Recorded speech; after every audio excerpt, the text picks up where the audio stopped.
Drugs వాడకం ఆరోగ్యానికి ఎంతో హానికరమని, దాని జోలికి యువత వెళ్ళకపోవడం మంచిదని, అలాగే గంజాయి మత్తు పదార్థాలు తమ జీవితంపై ఎంతో దుష్ప్రభావాన్ని చూపుతాయని ఎల్బీ నగర్ నియోజకవర్గం నాగోల్ డివిజన్ పరిధి రాక్టౌన్ కాలనీలోని రిలయన్స్ పెట్రోల్ బంక్ సమీపంలో గల రేనీ clinic psychiatrist and addiction neurosciences clinic MBBS MD psychiatrist AIIMS New Delhi DM addiction psychiatrist doctor Naveen Kumar Dagudu తెలిపారు. అసలు మత్తు పదార్థాలకు ఎందుకు అలవాటు పడతారని, దానిని ఎలా నివారించాలని, దాని అవగాహన తప్పకుండా కల్పించాలని ఆయన కోరారు. గవర్నమెంట్ కూడా దీనిపై అవగాహన చర్యలు చేపట్టాయని అన్నారు. అయితే మా వద్ద ఈ డ్రగ్స్ అలవాటు పరులకు, మత్తు పదార్థాల బానిసలకు మంచి చికిత్స అందుబాటులో ఉందని అన్నారు. మరిన్ని వివరాల కొరకు 6301981458 నెంబర్కు సంప్రదించవలసిందిగా కోరారు. రాసినట్టుగా అలవాటుగా మారుతూ ఉంటుంది.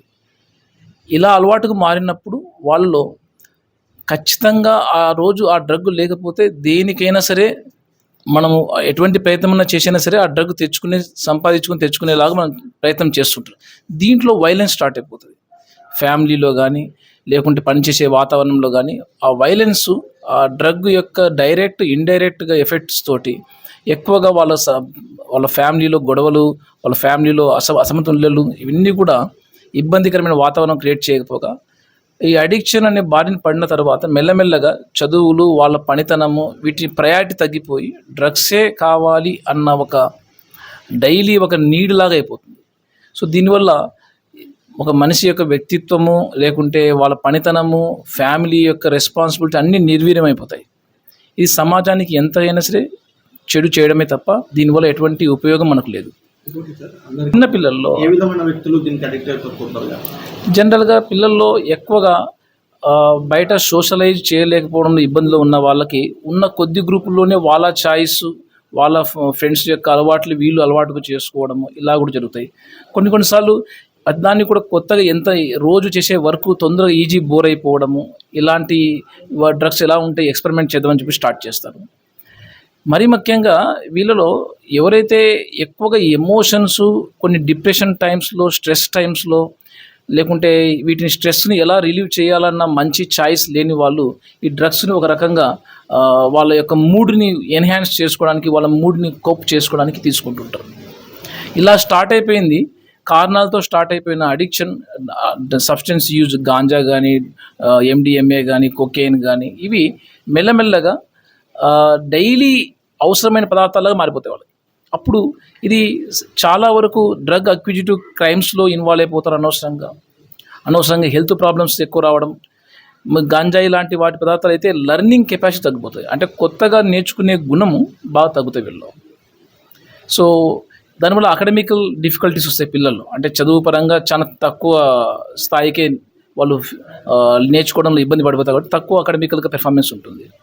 రాను ఈ గాంజాయి తీసుకున్న వాళ్ళలో ఒక రకంగా ఏం చేద్దాంలే, ఎక్కడ ఎవరితో ఏం మాట్లాడదాంలే, బయటికి ఏం పోదాంలే అన్న ఒక నెగిటివ్ ఫీచర్స్ కూడా ఎక్కువ చూస్తుంటాం. సో దీనివల్ల వాళ్ళ పనితనం కూడా తగ్గిపోతుంది. సో ఓవరాల్గా ఇవి మనకు సమాజంలో, ఆ వ్యక్తి జీవితంలో కానీ రెండిట్లో చాలా తీవ్రమైన ప్రభావాలు చూపిస్తుంటాయి. వీటికి మోటివేషన్ ఎన్హాన్స్మెంట్ అంటే ఫస్ట్ మార్పు ఏం అవసరం, ఎక్కడ నాకు ప్రాబ్లం ఉంది అన్న ఒక ట్రీట్మెంట్ కౌన్సిలింగ్తో ఒకటి. రెండోది మెడిసిన్స్ ఉన్నంత వరకు మెడికల్ నాలెడ్జ్ మనకు కొన్ని మెడిసిన్స్ వీటికి సరిగా కరెక్ట్గా బ్రెయిన్లో ఏ రిసెప్టార్స్ అయితే ఇవి డ్రగ్స్పై యాక్ట్ చేస్తాయో అటువంటి రిసెప్టార్స్ని, అటువంటి స్థానాలని అవి పదిలం చేసి డ్రగ్స్ చేరకుండా, కొద్దిగా డ్రగ్స్ యొక్క ఎఫెక్ట్స్ ఎక్కువగా బ్రెయిన్కి తాకకుండా ఇవి కాపాడతాయి. సో ఇటువంటి మెడికల్ ట్రీట్మెంట్ వాడుకోవడం, బ్రెయిన్ యొక్క కోరిక సంబంధించిన ఏరియాస్ అవి ఎక్కువగా ఓవర్ యాక్టివ్ అయిపోతాయి రిపీటెడ్గా డ్రగ్స్ తీసుకోవడం వల్ల. ఆ కోరిక సంబంధించిన ఏరియాస్ బ్రెయిన్ని మనం ఒక న్యూరో మాడ్యులేషన్ ప్రొసీజర్స్లో కొంతవరకు మళ్ళీ తిరిగి నార్మలైజ్ చేసుకోవడానికి ఉపయోగపడేలాగా చికిత్సా విధానాలు ఉంటాయి. రిలాప్స్ ప్రివెన్షన్ థెరపీ అంటాం. అంటే ఇది మరలా తిరగదోలే జబ్బు, వ్యసనం జబ్బు అంటే. సో రిపీటెడ్గా జరుగుతున్న ఫెయిల్యూర్ ఎక్కడ ఉంది, కారణాలు ఏంటి, ఇలా ఒక కౌన్సిలింగ్ ద్వారా డీటెయిల్డ్గా అనాలిసిస్ చేసుకుంటూ ఆ వ్యక్తిని స్కిల్ఫుల్గా తయారు చేయడం. ఇలా రిలాప్స్ ప్రివెన్షన్ మెథడ్స్లో ఈ రకమైన ట్రీట్మెంట్స్ మనం అందుబాటులో ఉంటాయి. మీ దగ్గరకు వస్తారు, మీరు ఎలాంటి సలహాలు ఇస్తున్నారు? ఎస్, మన దగ్గరకు వచ్చే పేషెంట్స్ జనరల్గా వాళ్ళ యొక్క ప్రాబ్లమ్స్ని ఫస్ట్ ఐడెంటిఫై చేయడం ఇంపార్టెంట్. చాలా వరకు వచ్చే వాళ్ళు పేరెంట్స్ తీసుకువస్తుంటారు. పేరెంట్స్ యొక్క అభిప్రాయము ఇది తీసుకోకూడదు డ్రగ్స్, కానీ ఆ అబ్బాయి ఒక డ్రగ్స్ని ఫస్ట్ వాడుకలో ఉన్నాడా, వాడుక అది అడిక్షన్ లాగా ఉందా, అది రికగ్నైజ్ చేయాలి. ఆ రికగ్నైజ్ చేపించేలాగా ఫస్ట్ మనం మోటివేషన్ ఎన్హాన్స్మెంట్ చేస్తాము. తర్వాత మార్పు చేసుకోవడానికి కారణాలు ఏంటి, దాని ఉపయోగాలు ఏంటి అంటూ డిస్కషన్లో కౌన్సిలింగ్ మెథడ్స్లో చేసుకుంటూ ఒక మెడిసిన్స్, ఎస్పెషల్లీ అడిక్షన్ మెడిసిన్స్ కూడా మనకు మంచి అందుబాటులో ఉన్న మెడిసిన్స్ నాలెడ్జే. మనకు మెడిసిన్స్ ఒక డిప్రెషన్ ఎలా ట్రీట్మెంట్ ఇస్తామో, క్యాన్సర్ని ఎలా ట్రీట్మెంట్ ఇస్తామో అంతే ఎఫెక్టివ్గా ఉన్న మెడిసిన్స్ మనకు అందుబాటులో ఉన్నాయి. సో ఈ మెడిసిన్స్ మనం ఎక్కువగా యూజ్ చేసుకుంటే తొందరగా వాళ్ళు అడిక్షన్ నుంచి రికవరీ కావాలనుకున్న వ్యక్తులు ఏవైతే ఉంటారో వాళ్ళ కోరికను తగ్గించడము, మోటివేషన్ని వీక్ అయిపోకుండా, ఉదయం అనుకున్న మనసు సాయంత్రం సరికల్లా మళ్ళీ వీక్ అయిపోతుంది అనుకోండి, అటువంటి మనసుని వీక్ కాకుండా కొద్దిగా ఈ మెడిసిన్స్ కాపాడగలుగుతాయి.